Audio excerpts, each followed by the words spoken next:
Alright, I'm very excited to jump back into this series. And with the Dark Crisis Big Bang solidifying Dark Knights of Steel as Earth 118, it's really nice to know where this and other Elseworlds stand in the newly reformed DC multiverse. And no better place to jump back in than issue 4. Chock full of pretext and history, we finally get to see what happened after the Elves had landed and how we got to present day. And since the story fits so nicely with this issue, we're also going to cover King's Bane, which comes from the Tales of the Three Kingdoms prequel book. So let's crack the spine and dive into Dark Knights of Steel Part 4, Child of the Gods.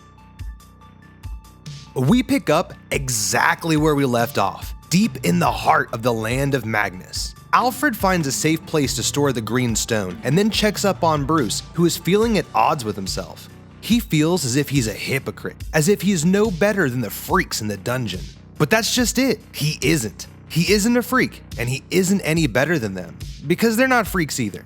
For the term metahumans, but I'm not getting into semantics. Bruce is struggling to understand the motives of his parents. He doesn't understand not just why his mother had the affair, but why did King Thomas seemingly go along with it after the fact? And why didn't Jor-El tell him sooner? Alfred takes us back to the day that the Elves ship first crashed onto the Earth. He tells us how quickly that they had adapted, and with their newfound powers, they were able to build a home for themselves deep within the woods, where they had intended to live in secret.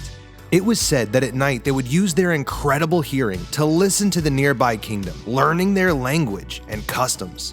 But above all else, they were happy.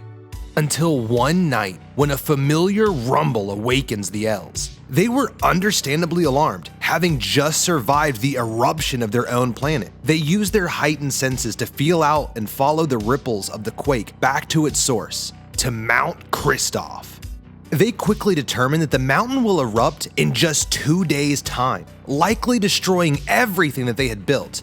But even more troubling, the nearby kingdom would certainly be devastated by lava flow, rock debris, and a fog of ash.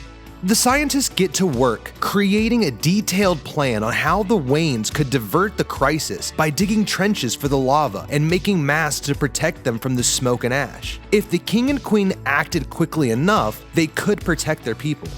Donning a disguise, Jor-El takes the plans to the royal advisor, an arrogant, prideful man named Alexander Luthor. Interesting. Now it's worth noting that Superman's long-term arch-nemesis Lex Luthor's full name is Alexander Joseph Luthor, but is predominantly known as Lex. Usually when I hear the name Alexander Luthor and see a full head of red hair, I think of Alex Luthor Jr. of Earth 3, a key character in a couple of the biggest crisis events in DC history. Something that I plan on discussing more in the near future, so make sure you're subscribed if you want to catch that when it happens. But the next few days pass without any alarm being raised within the kingdom. Alfred recalls how he was there the day that an angry and confused Jor-El stormed into the kingdom's throne room and demanded to know why they were doing nothing. Luthor never even told King Thomas about Jor-El's warning. Instead, he consulted ancient records and the stars. Jor-El loses it. While he berates Luthor, the mountain erupts. The kingdom was officially out of time to react or defend themselves. It was up to the Elves.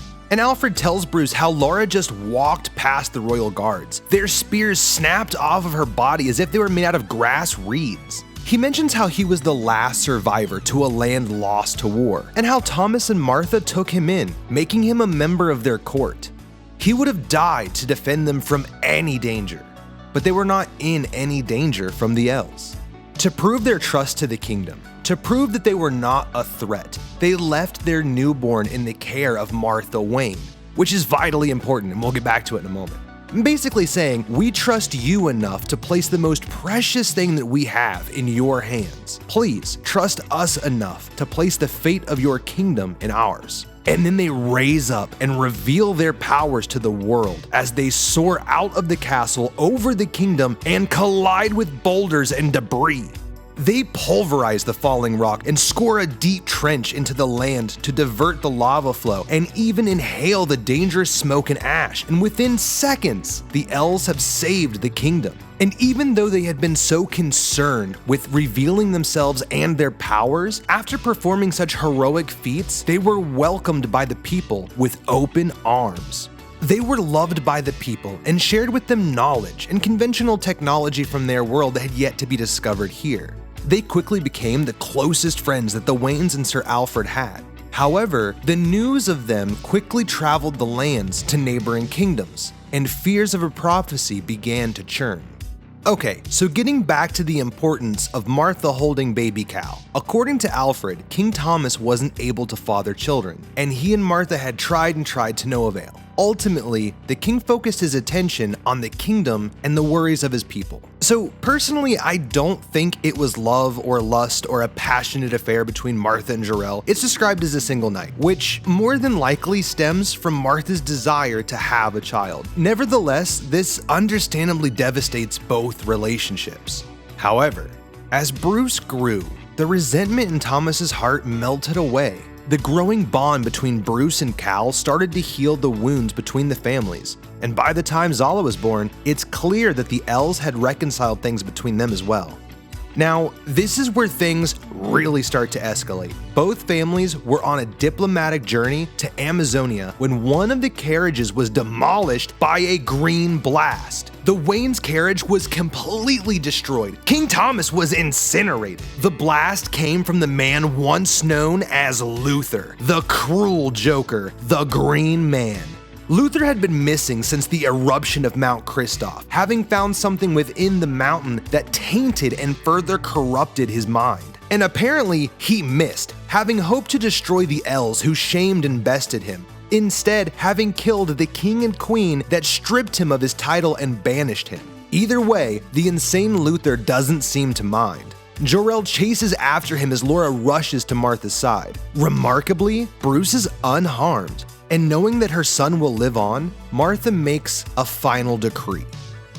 It's her dying wish that Laura and Jor-El take the throne and rule the kingdom, not just until Bruce is ready, not just because he's too young, but because the kingdom isn't ready.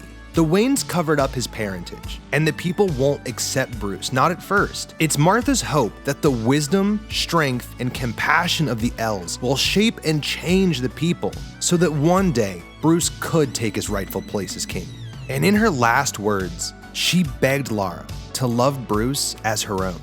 And Alfred sums up the history lesson by telling Bruce that despite the doubts and conflictions in his head, he is the son of Thomas and Martha Wayne, the same as he is the son of Jor-El and Laura, and he needs to discard the fear of living up to them. They had their faults, same as everyone else. And then giving him a hand up, he reminds him that Jor-El's killer is still on the loose, and that the three kingdoms are on the brink of war. And as the last survivor of a war, he seeks to avoid another one at all costs. Now that's like the third or fourth time that he's mentioned that. I wonder if we'll get any flashbacks or any more information on that war in future issues. Though that's the end of issue 4, there's still some more pretext in history that I want to discuss. Coming from the Tales of the Three Kingdoms prequel book, which had 3 really interesting stories in one issue that add a lot of world building. And we're going to talk about each of them as we move along, but the first one I want to talk about today is called King's Bane.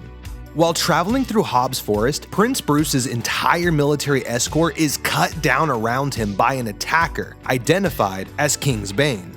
Now completely alone, surrounded by the bodies of his royal guard, Bruce takes up arms. He is not afraid to fight or die trying. But Bane doesn't attack Bruce. Instead, he bows before him and calls him king. He's a Wayne loyalist, someone who believes the Els to be monsters, outsiders who stole the throne.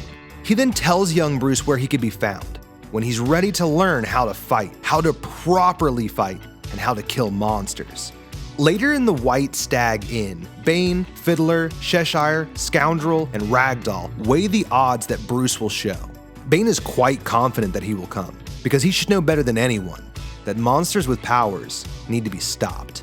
Of course, the door swings open to reveal the prince, and just as Bane said that he would, Bruce came to find out if the brute really knew how to kill the Els. Bane agrees to train Bruce, and they go round after round. They train for what seems like months as seasons pass. Bane teaches the boy prince that he cannot hope to match the Els in strength, so he must learn to strike unexpectedly from the shadows. Now, the reason I think this is so cool is because traditionally Bruce is trained by the League of Shadows, by Ra's al Ghul, but 90s Batman fans will remember that following the Nightfall storyline up through the Legacy story arc, Bane joins the League of Shadows and for a while is chosen as heir to the dragon. So it's fitting to me that he's the one to teach young Bruce in this version of events. And if you were hoping to see this Earth's version of the Demon's Head, don't worry, it's coming. But the reason I wanted to cover this story now is because we learned that Bane was there the day the Waynes were murdered by the Green Man. During the attack, his back had been broken and he was otherwise left for dead, and would have been if it wasn't for a doctor called Crane, who concocted a serum that keeps him standing. The next morning, Bruce sneaks Bane into the castle under the guise of his new bodyguard. They bump into Zala, who doesn't even flinch at Bane's imposing stature. I'm sure Bruce goes through a lot of bodyguards. Zala tells the young prince that her mother and father are eating breakfast with Cal, and when they enter the dining area, Bruce knows the plan. He knows the only way to hurt the elves is with magic, and the only way to take down someone stronger than you is by surprise. And believe me, Bane was shocked when Bruce suddenly cuts the source to the venom serum that keeps him standing. The big guy drops to the floor as Bruce explains that he has captured the King's Bane, a Wayne family loyalist, and tells them of his plan to have eliminated the elves and placed Bruce on the throne. He then bows before them and makes a vow to protect them and never let magic hurt the ones that he loves ever again. He vows to use what Bane taught him to defend the kingdom. This is the day that the Bat Prince is born. Alright, well that wraps it up for this one, but if you need more Bane, check out the latest issue of Batman One Bad Day, which is a series of non-connected villain-centric stories, kind of highlighting the rogues gallery. Might talk more about that in the future. But for now, until next time. Hey, hello, and welcome to the end screen. I'm going to start using the end cards of my videos a little bit differently, kind of ramble about what's going on and what we've got coming up, things like that. First of all, thank you for watching this far into the video. I appreciate your support. I apologize about the delay. I've been working on a lot of things behind the scenes here, and I'm really excited about what we've got coming up. More 2 Cent style videos, Marvel Press Pull Season 2, a new series called Comic Terms. But before we get into all that, I really want to button up Marvel Civil War. So in the meantime, I'm going to toss up a few videos here that you might also enjoy. Thanks for being here.